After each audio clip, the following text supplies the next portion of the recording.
पिरान कलियर हज हाउस में state bank of India की ओर से ग्राहकों की सुविधा के लिए केवाईसी कैंप आयोजित किया गया, जिसमें बैंक अधिकारियों ने क्षेत्रों के लोगों के दस्तावेजों का सत्यापन किया और उनकी जानकारी अपडेट की। इसके साथ ही डिजिटल स्कैम के बारे में भी लोगों को जागरूक किया गया।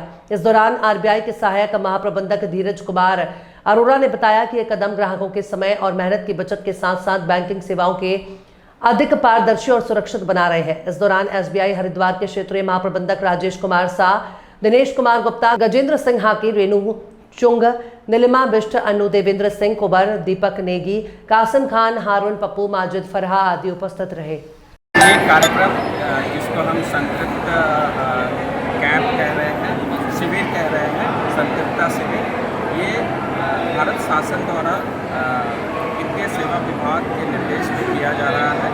ये सारे बैंकों द्वारा शिविर लगाया जा रहा है और देश के सारी पंचायत को इसमें कवर किया जा रहा है।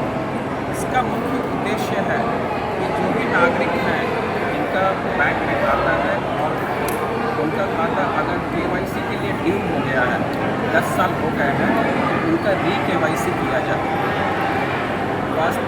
वास्तव में जो कारण है वो ये है, जितने भी जनधन खाते हैं वो 2014 या 15 में खोले गए थे और इन सारे खातों की वैधता, इनकी केवाईसी की वैधता 10 साल तक है।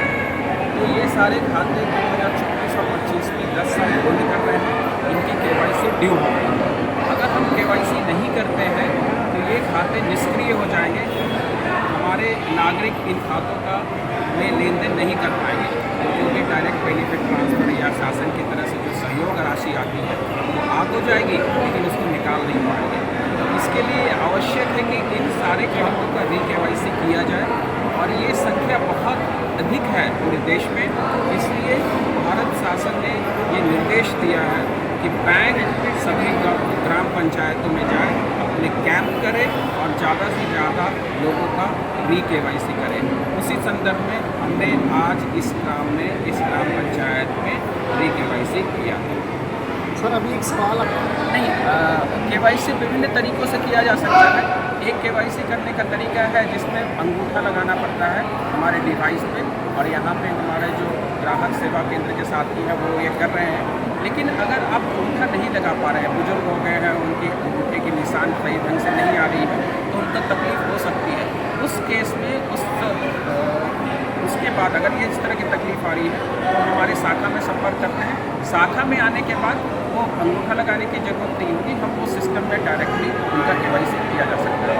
साइबर क्राइम की प्रक्रिया बहुत बढ़ गई है और इसका सॉल्यूशन और इसका समाधान एक ही है कि हमारे नागरिक जितना जागरूक होंगे उतना ही ज़्यादा उनको फ़ायदा होगा और साइबर क्राइम से बच सकेंगे। तो हम सबसे पहले सभी अपने ग्राहकों को यही बोलते हैं और सभी नागरिकों को मैं बोलता हूँ कि कोई भी जानकारी आप किसी भी जगह शेयर ना करें, फ़ोन पे ना दें, अपना आधार नंबर ना बताएं। और अगर कोई फ़ोन आता भी है आपके पास तो आप केवल जानकारी के लिए उसका इस्तेमाल करें। जैसे अभी मैं अपने उद्बोधन में भी बोल रहा था कि आपके पास बैंकों से भी फ़ोन आएंगे, आपके पास SMS भी आएगा कि आपका केवाईसी ड्यू हो गया है, तो उसको केवल जानकारी के लिए यूज़ करना है। अगर किसी का फ़ोन आता है कि आप अपने आधार नंबर बता दीजिए या हमें और भी कोई जानकारी दे दीजिए, वो जानकारी फ़ोन पे नहीं देनी है। अपने शाखा में संपर्क करना है या ग्राहक सेवा केंद्र में जाना है और वहाँ संपर्क करना है और केवाईसी करवाना है। और किसी तरह की बैंकिंग लेन देन वहीं जाके करना है। फ़ोन पे हमको लेन देन किसी से बातचीत करके शेयर करके नहीं करना है।